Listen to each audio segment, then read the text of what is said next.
Good day, beautiful people. Welcome back to my podcast, Life Treasures and Golden Moments. This is Natalie Silver. I hope you're all doing well out there and having a good summer so far. We're almost in the middle of June already. It's hard to believe. And it's been hot all over the world, hasn't it? With all this heat and rain and everything. But I hope everybody's doing well and enjoying each day with your loved ones. Today, I'd like to share some stories with you about life changing miracles.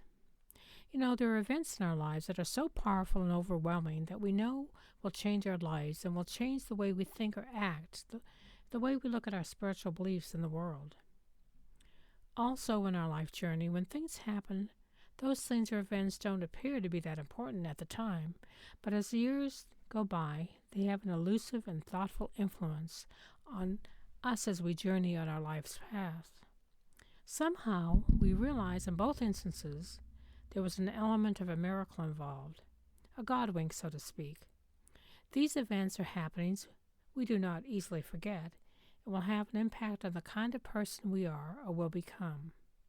Take a moment now to think of a circumstance or event that has happened in your life that may have impacted you and how you may have changed because of it. The stories I'm sharing with you today are true life-changing miracles that I hope you will enjoy. The first story that I'd like to share with you today is called The Man in My Mirror, and the author is Jeff Adams. I couldn't look in the mirror. When I tried to, I didn't like what I saw. I stood in front of the sink, hung my head, and I wept. I needed to wash my face, erase my tears, and compose myself, since it was time to meet a friend for dinner. But how can I face anyone when I can't even face myself? Far from being the person I appeared to be at church, the person I allowed other people to see, I saw a little in my life that had changed in the 2 decades since I accepted God's forgiveness. I disguised the truth in an effort to hide my weaknesses and appear more spiritual. I prayed, but for the wrong reasons. I read my Bible, but more out of duty that became drudgery. I attended church regularly, but felt little conviction and even less joy. I believed I wasn't as good as the people that I admired, but I did what I felt they expected me to do. I deceived myself and thought I fooled others. I lied to myself to avoid the pain of the truth about who I'd become. I had so wanted to be somebody, to do something great for God, so I became a pastor. My wife Rosemary and I considered our efforts a labor of love. We both worked jobs to pay our personal expenses. Every remaining waking hour we talked with neighbors. We led our outreach teams from sister churches in the other cities that passed out tens of thousands of flyers for special events. We organized concerts in nearby parks. We showed popular films. We hosted live performances of plays. We rented a small storefront building at a strategic intersection of 2 major roads. We held church services. I preached. We did everything we'd been trained to do. We drew sizable crowds to our events, but only a handful of people attended every weekend. What am I doing wrong? What else can I do? I'd forgotten that I could do nothing without God's help. In time, a young man who won our confidence betrayed us. Our pastor and we had considered him to be faithful and trustworthy. In truth, he never stopped engaging in addictive and destructive habits. He stole the church's sound equipment, and with it, my hopes and my dreams. I listened to the lies my enemies screamed in my mind. You didn't know what he would do. You didn't stop him. You were fooled. How can you help others when you couldn't even help yourself? I echoed the accusations. If I could hear God warning me about this man, how can I teach others how to listen to God? We moved across town, and we intended to start over. We never did. My attempt to build a congregation from scratch in a city where I knew almost no one grew from frustration to resentment. The experience reminded me of the Wright brothers' flight of the Kitty Hawk. Like theirs, our flight was short and bumpy and a rough landing. We limped away from the ordeal and moved to another city, too ashamed to go home to friends and the church that invested so much in us. I got a job. My wife worked. We fell into a comfortable routine. Go to church, go to work, eat, sleep, and repeat the cycle. Weeks turned into months. I surrendered my dreams. I gave up God, but God never gave up on me. Still, I doubted my abilities. Worse, I doubted my worth. We closed the church, and I stopped pretending to be a pastor. I quit. I failed. I disappointed God, my pastor, and our friends. I saw myself as the young prodigal son in Luke 15, but I couldn't go home. I squandered everything. Instead, we moved to another state. I hoped to be of some use in another church to serve a pastor who thought we knew. Maybe I could become his assistant. That church was growing. They could use us. That dream never came true. Through a series of misunderstandings, a comment I made about the pastor became misconstrued.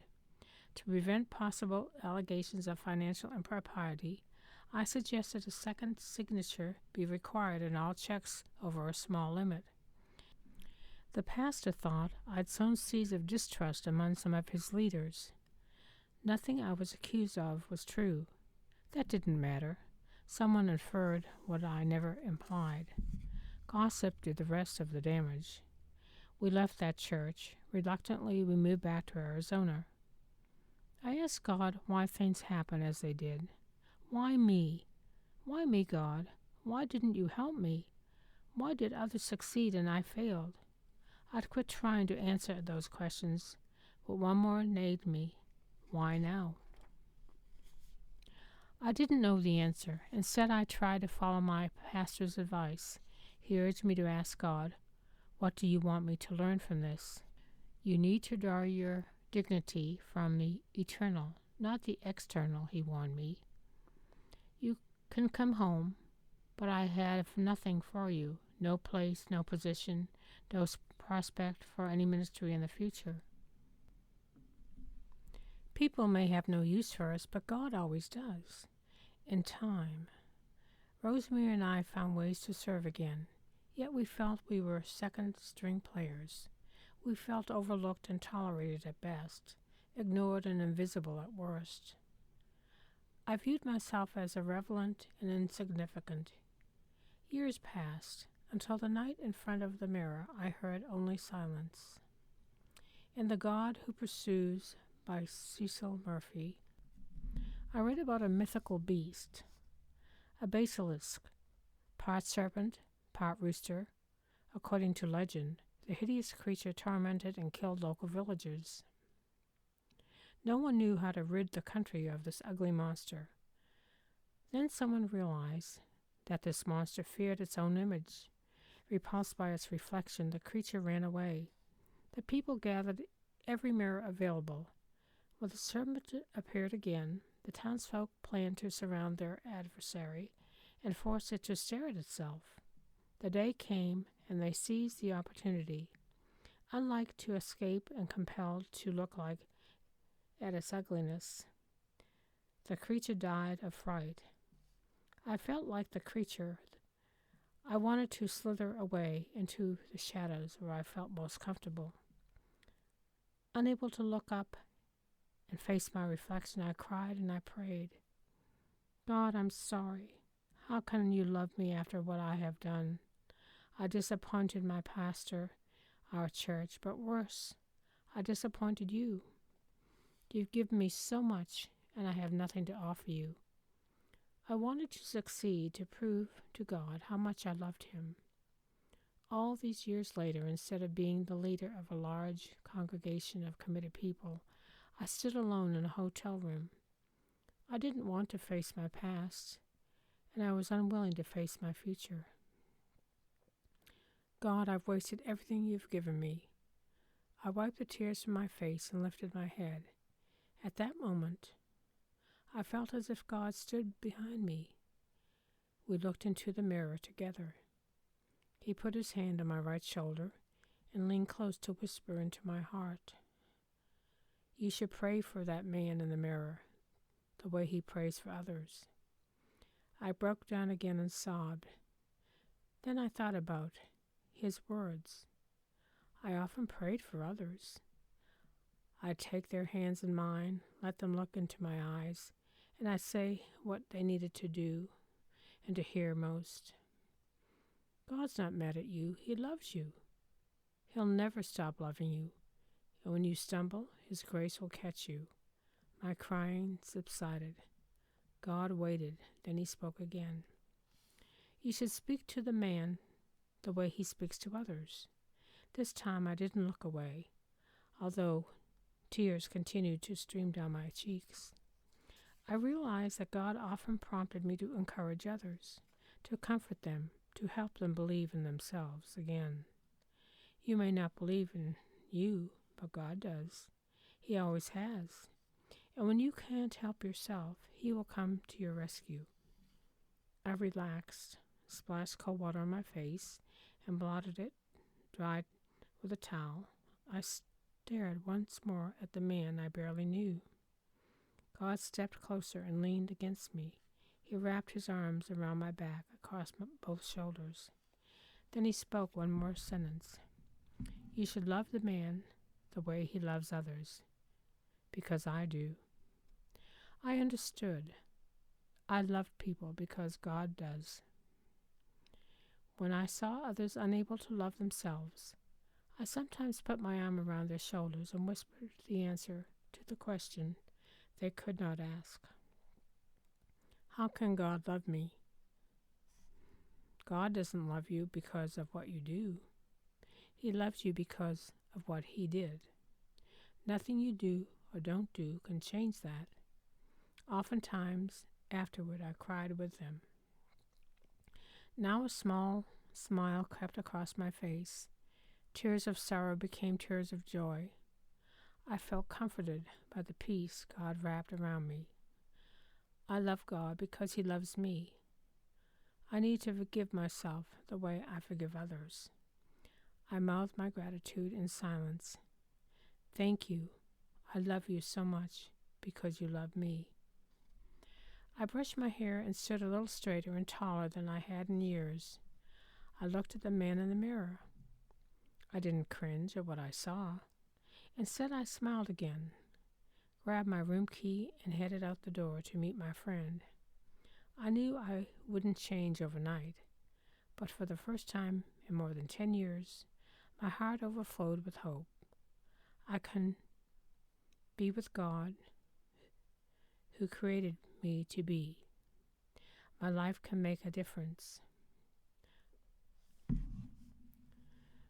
I faced the truth about myself.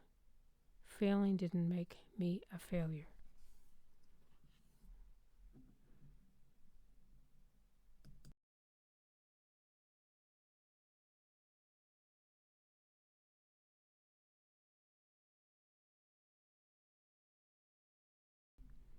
The next story I would like to share is called A Pocket Full of Miracles, and the author is Laura Kingston. My idea of a miracle was set in stone. It comes as a bolt from the blue. A person is saved, healed, or changed in a heartbeat from whatever dilemma has befallen them. Divine intervention has made the impossible possible, the unchangeable changed, or the grieving joyful once again. Prayers are answered, usually in the nick of time, and fear and grief and tears are wiped away. The problem is resolved instantly, and the heart is so joyful that it feels as if it may burst. At least that's what I thought, but perhaps, just perhaps, I was wrong. I was a person who prayed diligently for a miracle that didn't come. I was someone who knew what my miracle needed to look like and what it needed to accomplish, yet it didn't happen. I searched my heart for what I had done wrong, wondering why God had not heard my plea and answered accordingly. So why did God, why had He not answered? Well, He had answered. I just didn't know it. In 2009, the business my husband and I ran, like many others, began to fail. So much was going on at the time, and I knew we should sell it. But my husband thought the economy would come back and the business would return to its former productivity. It didn't. My husband's health hit a snag. My dear father, who lived 700 miles away, was struggling with heart failure, and the business continued to spiral downward. I felt like a millstone was around my neck, and I was drowning, and I couldn't find my faith. My father passed away. After we had made the final arrangements and said our goodbyes, life continued. My mother needed to come and live with us. There was a house to sell and pack and a new living space to prepare. But there were blessings. My mother's church friends helped pack. We could never have done it without them. They were a little miracle I had not recognized. The business continued its death spiral. We sold it for 1/3 of what we had paid for it. At least we were out from under. But we still had a very large debt to pay, and bankruptcy was not an option. The thought of losing my home terrified me. I began to awaken in the middle of the night with a jolt. It felt as if I were suffocating. I would take a huge gulp of air and ask, how? How are we going to survive our financial dilemma? How are we going to pay the bills? How are we going to get by? How are we going to avoid being bankrupt? How? I missed my dad, and I missed the financial security the business had always provided. My heart and my soul were raw and oh so painful. Then came the miracle. I didn't recognize it as such, and I almost missed it. One night, with my usual awakening, a voice in my head said, "Don't ask how, ask what. What do you need?" My miracle was just a single word, what. Okay, I said. What I need is some financial relief. What I need is to stop worrying about every penny. What I need is a job. But how can that happen? Who is going to hire a woman my age? Oddly enough, the next day I walked into my favorite antique mall, struck up a conversation with the store manager, and asked if they were hiring. Yes, he said. When can you start? 1 week later, I was working as a stager at the antique mall, and my husband found a job too. The pay wasn't great, but it was enough, and I was thankful. Not a bolt from the blue, but just a little relief and a bit of faith renewed. With every problem, and some were bigger than others, I prayed for what I needed, not how it would be resolved, and each prayer came with a little miracle. I prayed, what do I need to forgive? Not how can I forgive? And forgiveness came. I prayed, what do I need to find peace? Not how can I find peace? And my new church provided it. They did not all come at once, but they came. Just little miracles, one by one, until one day I realized I had a pocket full of miracles. If I had been hit by the bolt from the blue, would I have been as grateful? Would I have seen the resolve? Would I have known that God, in fact, does work in mysterious ways? That he did, that he had, in fact, answered my prayers. I'm ashamed at my lack of faith, but he renewed my faith. Actually, the failure of the business was a blessing. Had that not occurred, I would have not had my foot on a new path. My heart is so joyful it may burst. God always answers our prayers, and a miracle is a miracle, no matter if it is big or small. So just step aside and don't ask him how he's going to do it. Just tell him what you need, and let him figure out the details. Have a faith and trust in him, because he knows what you need and he loves you. That is the greatest miracle of all. For my final story of the day, I would like to share the story written by Jeanette Gardner Littleton, and it's titled When Miracles Come Full Circle. Should we cancel the well visit this morning? Since Teresa's coming to town, I asked my husband that October morning. Our son had been born 10 days earlier, actually on my birthday, and was overdue for the well baby visit he was supposed to have within his first week.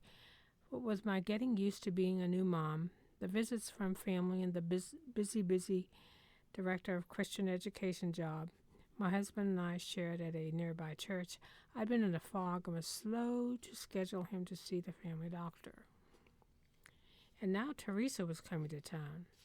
Teresa was a dear friend from my hometown, Kansas City, 1,500 miles away, where I'd lived until I married my husband and moved to Maryland slightly more than a year earlier. We only had a short window of time with Teresa. She'd been at a conference on the Chesapeake Bay, and her ride was going to drop her off at our house for just a few hours. Then we would take her to the airport. I'd been terribly lonely in this new city. It was so different from home. And when I married Mark, I'd instantly become a full-time stepmom to the 6 and 13-year-old daughters he had custody of. A new city, new marriage, new family, new job. I only had one new friend nearby and really missed my support system back in Kansas City. I was really looking forward to seeing my friend's familiar face and hearing the news from home. I was looking forward to a good long chat. Maybe we're trying to fit too much into the day, I said. Teresa will be here for such a short time, and after we take her to the airport, we have to be back before the girls get home. I wish I knew the way to the airport so I could just take her myself. Maybe we should just reschedule the visit for another day. After all, it's just a well baby appointment. It's not like he's sick or anything. I was already exhausted from the night feedings and all the other things that come with a new baby. I really didn't want to go sit and wait in a doctor's office, and by the time we got back, I'd be too tired to really enjoy Teresa's visit, and focusing on her was definitely my priority of the day. Well, whatever you think, Mark replied. It would probably be okay to put off the doctor's appointment. Gardner grinned at me and squirmed. He was more responsive than I expected a newborn to be. Yes, you're already a smart, healthy little cookie, I cooed. Daddy's probably right. I'd better rather take you in when things aren't so hectic. I think we should reschedule for next week. But for some reason, I just couldn't pick up the phone. It would certainly make life easier, but something inside me just didn't feel right. Something indiscernible and persistent would not let me cancel. Oh, let's go ahead and go. We should be home in plenty of time before Teresa gets here, I determined. Before long, I bundled up Gardner in his Winnie the Pooh outdoor onesie that wafted him in his tiny little body. Mark carried him in his scratch-free, brand-new car carrier to our burgundy Toyota and carefully hooked him into the seat belt. At the doctor's office, Gardner started crying. By the time the physician tried to place her stethoscope on his chest, he was screaming, his whole tiny body stretched out, red and stiff as he hollered. Try as I might, I couldn't calm him down. Maybe he's hungry, I suggested, feeling like an idiot for not being able to calm my infant. The physician left us alone in the room when I tried to nurse him. He didn't seem very hungry, but then, so far, he hadn't been a big eater at all. Finally, the doctor tried to take her stethoscope to his tiny chest again. Her eyebrows furrowed. His heart rate seems high, she said. Perhaps it's because he was crying so much. Let's try it again in a few minutes. But in a few minutes, and then again in a few minutes after that, her frown deepened as she kept listening to his chest. I wasn't really picking up on her concern. I'd seldom been in a doctor's office in my life, and at that stage didn't know how to read the cues. Let me go check something, she said. I looked at my watch in concern.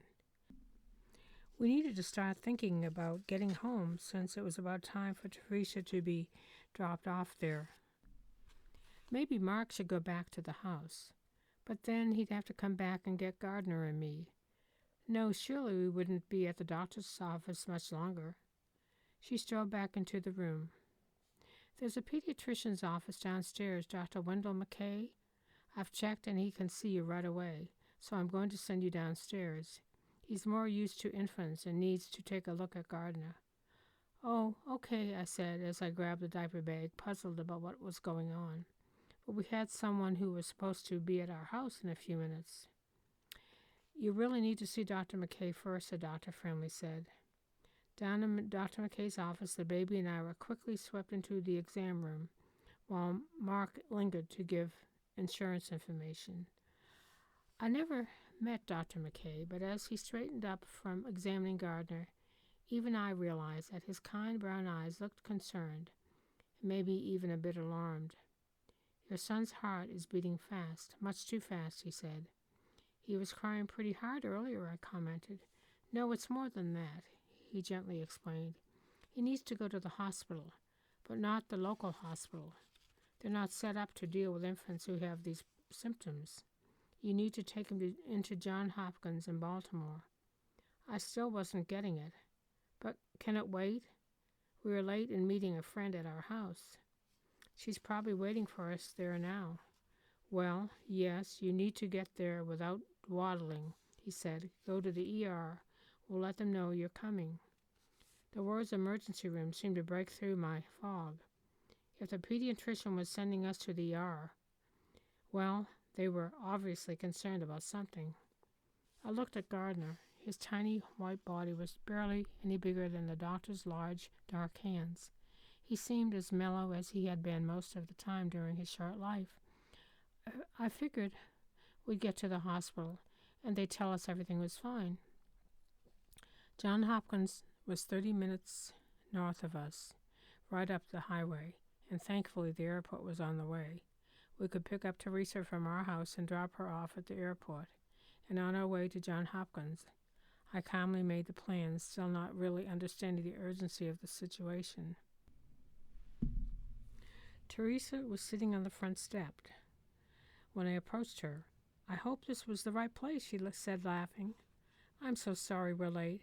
We were at the doctor's office for the baby's well visit, I explained, and I'm not sure why, but they're telling us we need to go to the hospital, not the local one, but the one in Baltimore. Is Gardner okay? Teresa asked, her eyes wide open. I'm sure he's fine, I said, but I don't think we'll be able to take you to lunch. I'm sorry, but I think we have to drop you off at the airport. I know it's a while before your plane leaves, so I am so sorry.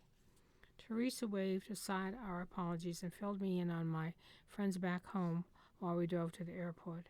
She jumped out of the car with, I hope Gardner's okay, I'll be praying. And on we went. At Johns Hopkins, we were ushered right into a fairly large emergency room cubicle and were instantly surrounded by people and instruments. Mercifully, I don't remember much about the experience except for praying silently and being unnaturally calm. A health worker checked his heart and hooked machines up to him.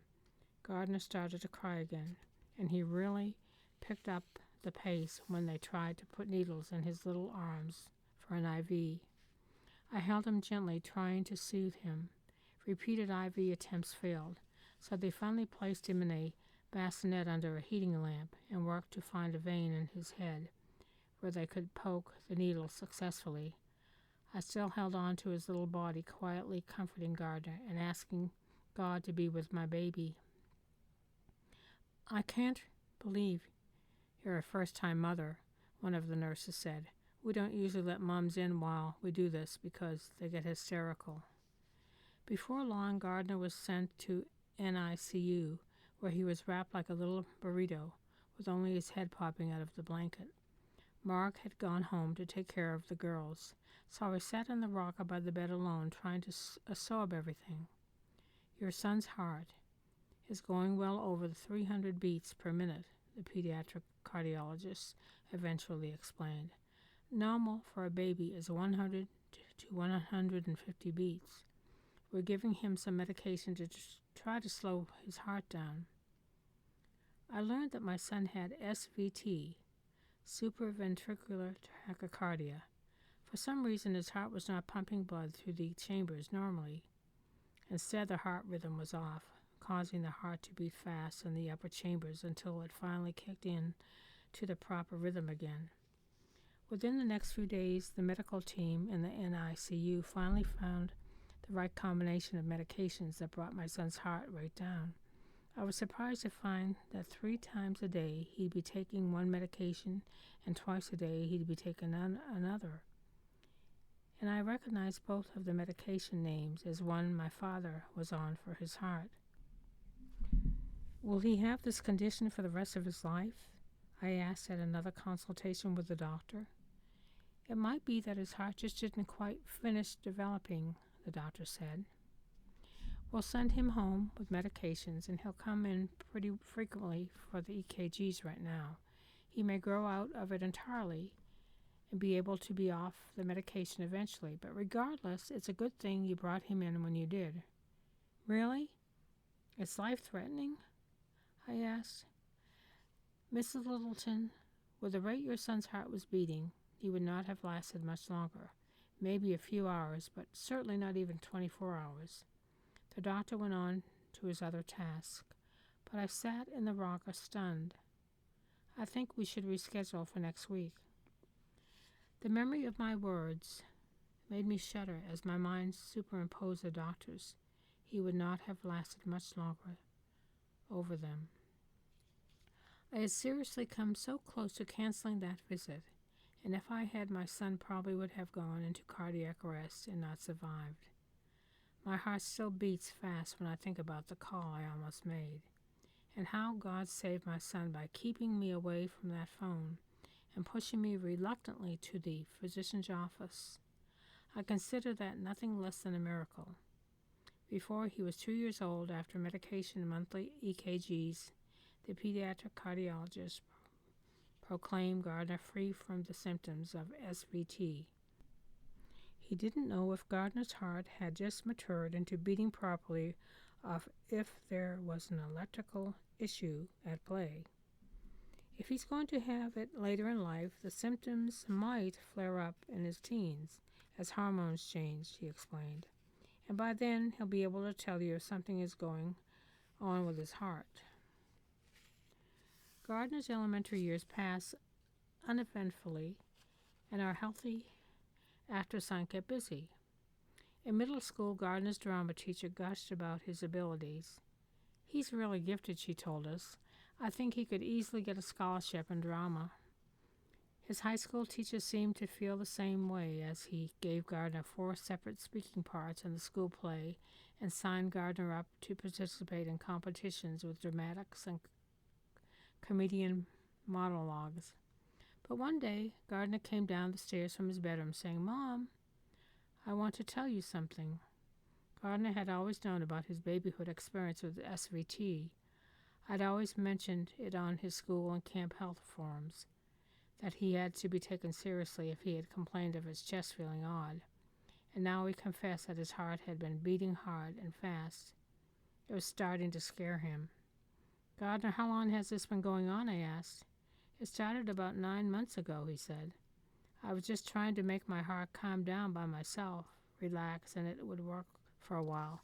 But now, anytime I get nervous, like when I do drama stuff, I can't control it." We talked with a cardiologist assistant at the office where my husband normally went for his heart issues. She grimly scolded Gardner for not trying to self-medicate himself and proceeded to schedule tests.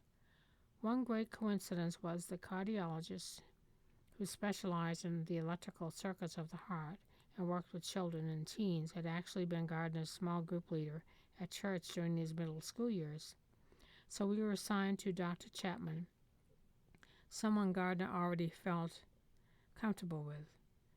We could do one of 2 things, Dr. Chapman said when the test results were back.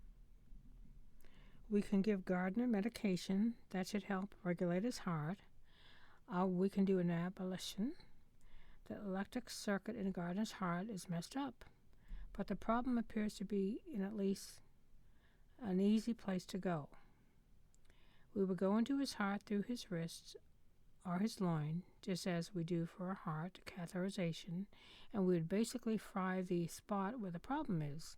That would probably cure his SVT for the rest of his life. I frowned, but then my husband had undergone several heart caths and stents. I didn't know if I could handle my son going through a similar potentially life-threatening procedure. Oh God, I wish you would just do a miracle and heal his heart, I cried silently. But aloud I asked, what do you recommend, Dr. Chapman? I recommend that we do whatever Gardner decides he's ready for, Dr. Chapman said. He's 17 and he's a level-headed young man. Gard, I asked, turning to him. I want to try the meds first, he said.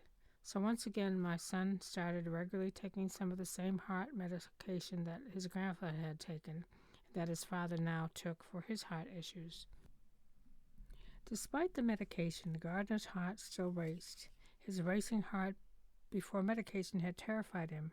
Now even with medication, the stress of competition still puts his heart to racing. So Gardner ended his drama career during his junior year of high school. The cardiologist increased his dose several times as the SVT episodes continued. And I continued to silently pray that God would work a miracle in my son's life and heal his heart. Finally, Gardner came to me with a weariness in his voice. Mom, I just want this all to be over with. He was ready for the surgery. The surgery was scheduled for just before our birthdays during his senior year. A lot had changed since my first trip to the hospital with Gardner. This time I was more seasoned, after going through my hospital procedures with Gardner's dad, grandfather, and grandmother. But this time I also understood the severity. As we entered the hospital that morning, I wished I was naive and foggy as the young mom had been nearly 18 years earlier. This time my husband sat with me in the waiting room that was so familiar to me, the cardiac waiting room where I'd prayed and figuratively run my hands a bit while my father and husband went through their heart procedures. Finally, we were called into consultation with Dr. Chapman. The surgery had been a casebook success. Gardner's heart was beating strongly and normally. It was cured. They would keep him overnight for observation, but expected no complications. That night, my son and I watched TV and joked around in his hospital room as I created a makeshift bed on the vinyl couch. I love you, Gord, I said as I started to turn off the light. As I looked at his smile, I realized the miracle had come full circle. The first miracle was when we were at the doctor's office just at the right time for Gardner's SVT to be caught and his life saved. That, I feel, was a supernatural miracle. And now the second miracle was the surgeon's ability to take a tiny instrument through the veins into my son's heart and completely cure the problem. Sometimes ministers skilled in praying, laying hands on ailing people, and God heals them. This time, a godly man skilled in surgery placed his hands on my son, and God healed him. And that's a miracle, too. Thank you to all of our authors today for sharing their miracle stories with us. I hope you enjoyed each one, and I hope you'll be strengthened by the stories of the love that God gives to all of us, no matter what our circumstances are, in large and small ways. This is Natalie Silva with Life Treasures and Golden Moments. Until next time, take care, and may God bless.